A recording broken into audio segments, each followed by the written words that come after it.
Assalamualaikum warahmatullahi wabarakatuh. Halo semua sahabat Pediscare, bagaimana kabarnya hari ini? Semoga hari ini tetap dalam lindungan Tuhan Yang Maha Esa dan selalu tetap produktif untuk menjalani aktivitas-aktivitas dalam kehidupan sehari-hari, oke? Dan untuk rekan sejawat semuanya, saya doakan semoga dalam keadaan sehat, tetap bermanfaat untuk pasien-pasiennya dan juga tetap semangat untuk menjalani hari-hari untuk menemani pasien-pasien. Oke? Dan saya Muhammad Subro Mulis kembali lagi hadir di tengah-tengah sahabat Pediscare untuk menjawab beberapa pertanyaan-pertanyaan yang sudah masuk di kolom komentar YouTube channel Pediscare ya. Dan hari ini saya akan membahas 3 pertanyaan saja dan semoga jawaban ini nantinya dapat membantu ya atas kebingungan, kesulitan, dan juga menemukan solusi nantinya dari jawaban saya di sesi kali ini. Apa saja pertanyaannya? Ini dia. Oke. Pertanyaan pertama datang dari sahabat Pediscare nih, yaitu Mas Andriansah Eko Prasetyo ya. Pertanyaannya adalah, Kak, mau tanya bagaimana kalau rongganya cukup jauh dan selalu produksi eksudat? Apa perlu diirigasi? Oke, ini adalah pertanyaan mengenai undermining.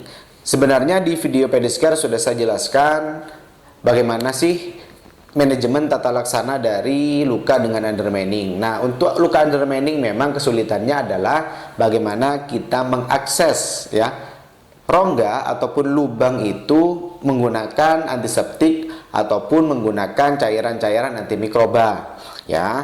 Memang ada beberapa tips. Yang pertama adalah kita irigasi dengan air infus ya ataupun dengan antiseptik ya yang memang bisa untuk mengirigasi ya. Tapi kelemahannya adalah efisiensi dari cairan tadi ya. Jadi biasanya kalau kita irigasi otomatis cairannya juga akan banyak terbuang. Oke. Nah, solusi yang kedua adalah kita menggunakan squid yang ukurannya cukup besar ya. Jadi antiseptik cairannya dimasukkan ke squid lalu kita sepulkan ke dalam. Agar apa? Agar bisa mengakses dan menghilangkan jaringan mati, bekas eksudat, dan juga dapat mengakses antimikroba sampai ke dalam dasar luka. Oke, itu dia jawaban pertanyaan yang pertama. Selanjutnya, ini dia adalah pertanyaan dari sahabat Pediscare Raska Dwi Putra, di mana menanyakan tentang rebusan air jambu biji ataupun daun sirih ya. Air rebusan daun sirih ya. Nah, air rebusan daun sirih dan juga rebusan daun jambu biji ini banyak sekali ditanyakan oleh sahabat-sahabat Pediscare. Bagaimana cara menggunakannya, bagaimana efektivitasnya, dan juga apakah ampuh untuk menghilangkan bakteri ya pada luka. Nah, kemarin di seminar internasional Pediscare ya, di webinar internasional sudah dibahas oleh salah satu narasumber bahwasannya memang daun sirih ini bisa dipakai ya. Hanya saja memang yang perlu diperhatikan adalah bagaimana proses dari pembuatan rebusan air sirih tadi, tentang kesterilannya, tentang kehigienisannya ya, dan juga untuk rebusan daun sirih ini masih dalam proses penelitian terus-menerus ya, berkelanjutan ya. Dan nantinya kita tunggu hasilnya. Semoga nanti kalau sudah hasilnya keluar, saya akan sharing bersama teman-teman semuanya bagaimana efektivitas dari rebusan daun sirih maupun daun jambu biji ya. Itu dia jawaban yang kedua. Selanjutnya adalah ini mengenai pertanyaan selulitis. Dok, kasus ini seperti punya bapak saya ya, ada diabetes, hipertensi, dan juga setelah diperiksa lab ada selulitis juga, dan di rumah sakit hasil CT scan atau ronsennya adalah terdapat arteri ataupun vena. Oke, poinnya di sini adalah kasus diabetes ya disertai dengan hipertensi dan juga selulitis. Dan ternyata ketika dicek USG ataupun angiografi ternyata ada permasalahan di vena ataupun di arteri. Nah, ini ya yang harus diketahui oleh sahabat pediscare semuanya adalah tentang diabetes ya. Salah satu komplikasinya adalah hipertensi ataupun penyakit jantung yang lain.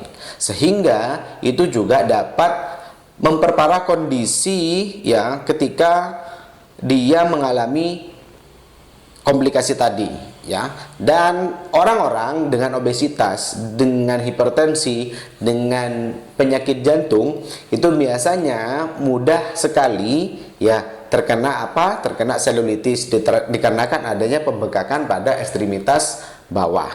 Oke. Nah, maka dari itu disarankan memang kontrol rutin, cek gula darah dan juga konsultasi ke penyakit dalam. Untuk apa? Untuk pemberian terapi-terapi oral agar memperbaiki kondisi gula darah dan juga kondisi hipertensinya yang berhubungan dengan jantung tadi.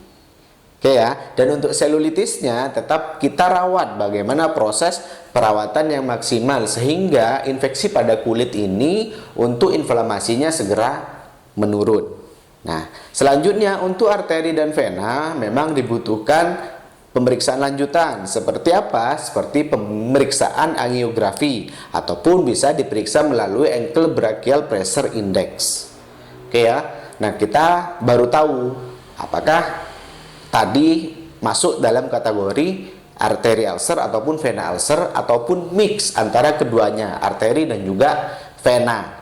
Tapi sahabat pediscare semuanya, pasien-pasien dengan gangguan jantung dan juga dengan hipertensi ya, biasanya itu terjadi pembengkakan pada ekstremitas bawahnya, kebanyakan berpengaruhnya nanti pada pembuluh darah vena.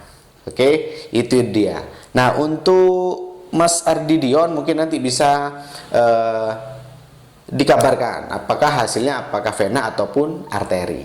Oke, itu dia jawaban dari saya. Semoga jawaban-jawaban tadi dapat memberikan pencerahan ya, dan juga memberikan solusi untuk sahabat pediscare semuanya agar nantinya tidak kebingungan untuk mencari solusi-solusi dalam proses perawatan lukanya.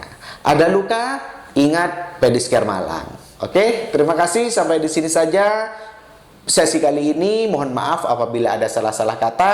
Tetap dukung channel YouTube Pediscare dengan cara like, comment, and subscribe, bunyikan loncengnya dan share kepada sahabat Pediscare semuanya. Oke, saya Muhammad Sibromulis pamit undur diri. Terima kasih, sampai jumpa di sesi-sesi berikutnya dari Pediscare. Semangat dan dedikasi kami untuk Anda.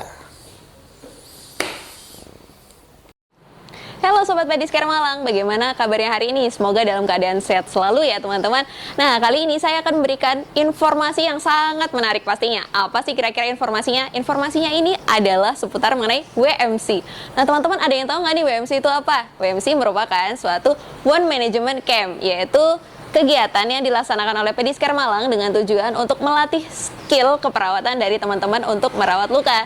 Nah, selain itu juga teman-teman nantinya akan berkesempatan untuk belajar mengenai bagaimana sih cara memimpin suatu praktik mandiri keperawatan dalam manajemennya. Nah, selain itu juga nanti teman-teman dapat berkesempatan untuk bergabung magang di Pediscare Malang selama 1 hingga 2 minggu ke depan. Wah, pasti seru sekali ya. Oke teman-teman, ada yang masih bingung mungkin ya dari WMC itu seperti apa kegiatannya, akan ngapain aja kiranya. Nah, nanti teman-teman bisa hubungi admin di bawah ini untuk informasi selengkapnya. Jangan sampai ketinggalan ya teman-teman.